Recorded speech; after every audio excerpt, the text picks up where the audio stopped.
Hi, today is Saturday. Uh-huh. August 1st, and Yep. we're going to be reading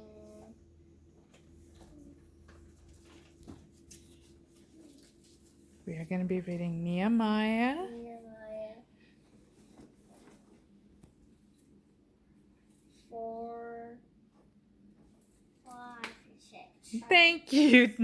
Thank you, Josh. It's like we were just talking about this. Well, before Mommy almost tipped over with the lamp and then put us to record, but yes. All right.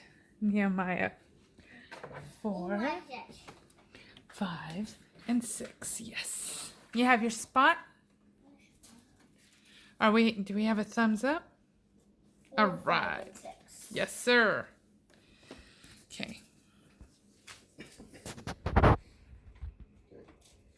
Opposition to the rebuilding. When Sanballat heard that we were rebuilding the wall, he became angry and was greatly irritated when he mocked the Jews. He spoke before his relatives in the army of Samaria and said, "What are these feeble Jews doing? Are they fortifying themselves? Will they make sacrifices? Can they complete this in a day? Can they revive the burned up stones of the rubbish heaps?" Now Tobiah the Ammonite was beside him, and he said, "Even what they are rebuilding, even if a fox climbed it, that would break down their stone wall. Hear, O God, that we are despised. Turn their reproach back upon their own head, and give them as a spoil in the land of captivity. No longer cover their iniquity, nor blot out their sin, which is before you, since they have made insults against the builders." So we rebuilt the wall until all of it was solidified up to half its height. The people had a passion for the work. When Sanballat, Tobiah, the Arabians, the Ammonites, and the Ashdodites heard how the restoration of Jerusalem's walls was progressing and how the breaches had begun to be sealed, it made them extremely furious. So they all conspired together to fight against Jerusalem in order to cause it chaos. Nevertheless, we prayed out to our God, and because of them, we set up a watch for them day and night. Judah had said, "The strength of the burden bearers is failing, though there is much rubble, and we ourselves are unable to rebuild the wall. Our adversaries say they will neither know or see until we have entered in among them and slain them. Indeed, we will stop the work." When the Jews living near them came, they told us 10 times, "From every place where you turn, they will be against us." Therefore I set guards at the lowest positions along the wall and just inside the wall at the unrepaired areas. I also stationed the peoples by families, providing them individually their own swords, spears, and bows. After I looked around, I stood up and said to the nobles, the rulers, and the rest of the people, "Stop being terrified because of them. Remember instead that the Lord is great and awesome. So fight for each other and for your sons, your daughters, your wives, and your houses." Now when our enemies heard that this had become known to us, and that God had brought their counsel to nothing, then we all returned to the wall, every one to his work. After that day, half of my servants did the work, while the other half handled their spears, shields, bows, and body armor. Commanders were appointed to support every house of Judah. Those rebuilding the wall and those hauling the loads were working with one hand doing tasks, but with the other hand holding the weapon. For the builders, everyone had his sword bound to his side, even while rebuilding. The trumpet blower worked beside me. I said to the nobles, the rulers, and to the rest of the people, "The work is vast and over a large area. Since we are spread along the wall far from each other, assemble to us there at the place where you hear the trumpet sound." When the trumpet sounded, "Our God shall fight for us." So we labor in the work, with half of them holding spears from sunrise to the rising of the stars. Likewise, at the same time, I said to the people, "Every man and his servant must lodge within Jerusalem by night, that they may be a guard to us by day and a laborer for the work. So neither I, nor my brothers, nor my servants, nor the men of the guard who followed me took off our clothes. Each carried his weapon, even when washing. Chapter 5. Nehemiah stops oppression. Now there was a great outcry of the people and their wives against their fellow Jews. Some were saying, "We and our sons and our daughters are many. Therefore, let us acquire grain so that we may eat and live." Others were saying, "We have mortgaged our fields, vineyards, and houses so that we might acquire grain because of hunger."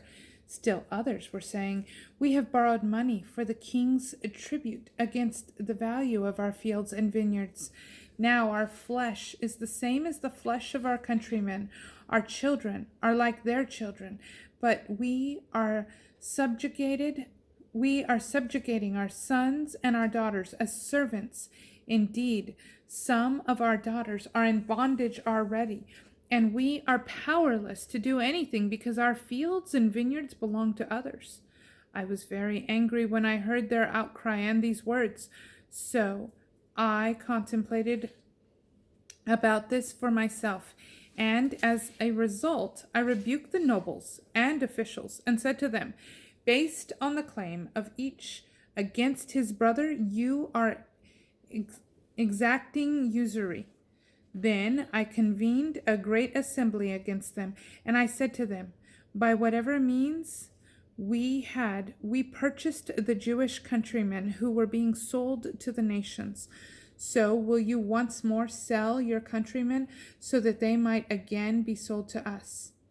Then they kept silent because they found nothing to answer. Also I said, "What are you doing? What you are doing is not good.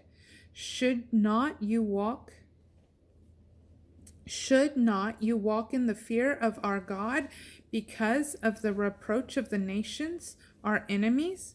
Moreover, I, my relatives, and my servants are loaning them money and grain. So I urge you, cease from this practice of usury. Please restore to them, even this day, their fields, their vineyards, their olive groves, and their houses, along with 100th part of the money, the grain, the wine, and the oil that you had exacted from them." Then they said, "We will restore it and will require nothing of them. We will do what you have said." Then I called the priests and made them swear an oath to keep this promise. Also I shook out the front of my garment and said, "Like this may God shake out every man from this house and from his house and from his labor who does not carry out this promise. Exactly like this may he be shaken out and emptied." And all the congregation said, "Amen, and praise the Lord." And the people did according to this promise. Nehemiah's generosity. Moreover, from the time that I was appointed to be their governor in the land of Judah, from the 20th year even until the 32nd year of King Artaxerxes, 12 years had passed, and the companions and I had not eaten the governor's food allotment. The former governors preceding me had extracted a heavy burden on the people because they took from them food and wine, besides 40 shekels of silver. Moreover, even their servants domineered over the people, but I myself never did so because of the fear of God. Furthermore, I stayed determined to the work on this wall. We bought no field, and all my servants were gathered there for the sake of the work. Moreover, they were regularly at my table, 150 Jews and officials, besides those who came to us from the nations around us. Daily there were 1 ox and 6 choice sheep prepared for me. Fowls were also prepared for me. Once in 10 days all sorts of wine were supplied in abundance. Yet for all this I never required the governor's food allotment, because it was a heavy burden on this people. Remember me, O my God, for good, according to all that I have done for this people. Chapter 6. Nehemiah's enemies. When Sanballat, Tobiah, Geshem, and the Arabian, and the rest of the enemies heard that I had rebuilt the wall, and that there was not a gap in it, though at that time I had not erected the doors on the gates, Sanballat and Geshem sent to me, saying, "Come, that we might meet together in one of the villages in the plain of Ono." But they planned to do evil to me. So I sent messengers to them, saying, "I am doing a great work, so I am not able to come down. Why should the work cease while I leave it and come down to you?" 4 more times they sent to me like this, but I answered them the same. Sanballat sent the same request a 5th time, by his servant, but the letter was open in his hand.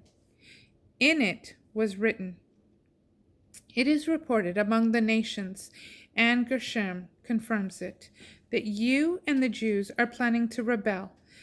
Consequently, you are rebuilding the wall. According to these words, you are their king.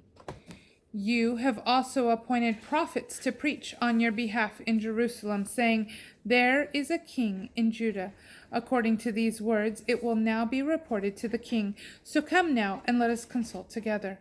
I sent him this response, saying, "Nothing like these reports that you are saying has occurred. From your own mind you are inventing them." Because they all wanted to frighten us, they thought, "They will pull their hands back from the work. They will pull their hands back from the work." But that would never be done. So now, O God, strengthen my hands.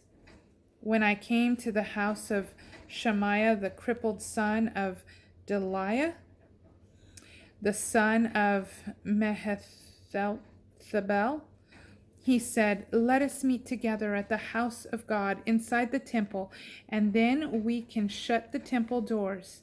They are coming to kill you. Even tonight they could come to kill you." But I said, "Should a man like me flee? Who is there like me who would go into the temple to save his life? I would never go." Then I perceived and saw that God had not sent him, but he had pronounced the prophecy against me, because Tobiah the Sanballat had hired him. He was hired for this reason, that I might become fearful, act accordingly, and sin. Then they would have an evil report by which they could reproach me. Remember, O my God, concerning Tobiah and Sanballat, these deeds of theirs, as well as the prophetess Noadiah and the rest of the prophets who were trying to frighten me. The wall completed. The wall was finished on the 25th day of the month Elul, in 52 days. When all our enemies heard it and all the surrounding nations saw it, they were tremendously humbled. They perceived that because of our God, this work had been accomplished. Moreover, in those days, the nobles of Judah produced numerous letters in transit to Tobiah. Likewise, the letters of Tobiah came to them, because so many in Judah were bound by oath to him, since he was the son-in-law of Shechaniah, the son of Ura, and his son Jehohanan had married the daughter of Mesullam, the son of Berechiah. So they reported his good deeds in front of me and reported my words to him. Tobiah sent letters to frighten me. Okay, and we will continue on Monday. We will continue chapter 7. Now, when we continue on Monday, we will be at the Omni. Yes. Why? Why will we be at the Omni? Because it's convention. That's right. It's convention. And we are going to be there for 6 days, right? No. Well, 7 Seven. Well, 7 days. okay, 6 night. 7. A week. We're gonna be there for a week. We're gonna be 7 there days. Sunday to Saturday. Yep. 7 days. So, and we have our neighbor here who will be here to help with the animals. Isn't she watches? Yeah, thanks, Carolyn. Okay, and I did want to mention, as far as the wall, did you see? Were you listening to how they kept trying to get them to come off the wall, to step away from the work, and what kind of tactics were used? What were they trying to do? Distract them with, and make them afraid, make him afraid. You saw that, right? And then he kept saying no, no. And finally, how many days did it take for the wall to? 52 days. In 52 days, that wall was finished. And what did they say?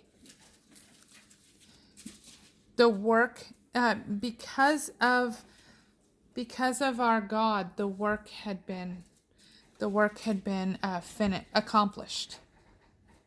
So God was given the credit. And it became a testimony. But did you notice how the enemy tried to distract them from getting this job accomplished? So he tried to use distraction to keep the testimony from happening. That's something for you to keep in mind, because that's the way the enemy works a lot. All right. Bye. Have a good day.